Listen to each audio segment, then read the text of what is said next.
Saudaraku, tim voli putri Bandung BJB Tanda Mata tampil semakin memanas di set kedua atas Jakarta Popsivo Poluan di set kedua putaran kedua Proliga 2024 ini. Di mana pada pertandingan yang berlangsung di Gor Jalak Harupat Bandung pada hari ini Jumat 7 Juni 2024, tim tuan rumah berhasil membungkam Popsivo Poluan dengan poin akhir 26-24. Dengan begitu, BJB Tanda Mata berhasil menambah keunggulan mereka menjadi 2-0 atas Jakarta Popsivo Poluan. Pada awal set kedua, Jakarta Popsivo Poluan yang kecolongan di set pertama mengusung kebangkitan. Poin-poin keunggulan terus diciptakan untuk memimpin jalannya pertandingan, namun Bandung BJB Tanda Mata yang berada dalam performa terbaiknya memberikan perlawanan tangguh. Pada awal set kedua, Jakarta Popsivo Poluan yang kecolongan set pertama mengusung kebangkitan. Poin-poin keunggulan terus diciptakan untuk memimpin jalannya pertandingan, namun Bandung BJB Tanda Mata yang berada dalam performa terbaiknya memberikan perlawanan yang cukup tangguh.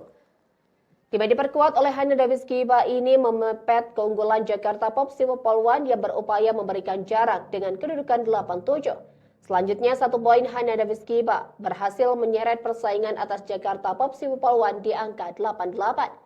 Perlawanan sengit dan ketat kembali tersaji atas lapangan lewat upaya balas poin dari kedua tim. Kualitas yang sama tangguh dari kedua tim berlanjut hingga kedudukan 10-10. Hingga pertengahan set kedua, Bandung BJB Tanda Mata dan Jakarta Popsivo Poluan saling sikut untuk mendapatkan poin dan berimbang di angka 15-15. Setelah persaingan sengit dan ketat, Jakarta Popsivo Poluan mendapatkan 2 poin keunggulan yang membawa mereka memimpin 20-18 atas Bandung BJB Tanda Mata. Di penghujung set kedua ini, Bandung BJB Tanda Mata yang berstatus sebagai tuan rumah tak ingin lengah memberikan perlawanan dan berhasil mengejar dengan kedudukan yang berimbang.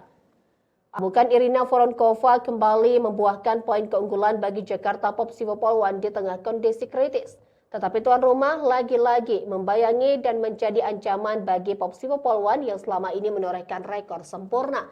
Fase akhir dengan rekor ketat membuat persaingan penuh ketegangan lewat poin imbang 22-22.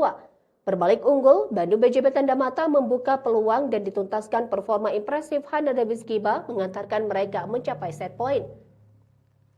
2 poin beruntun dari duet gemilang Irina Voronkova dan Madison Kingdom membuat persaingan jauh 24-24. Dan set kedua berhasil dituntaskan Bandung BJB Tanda Mata dengan poin akhir 26-24 dan menambah keunggulan mereka dengan skor set 2-0 atas Jakarta Popsivo Poluan di putaran kedua Proliga 2024.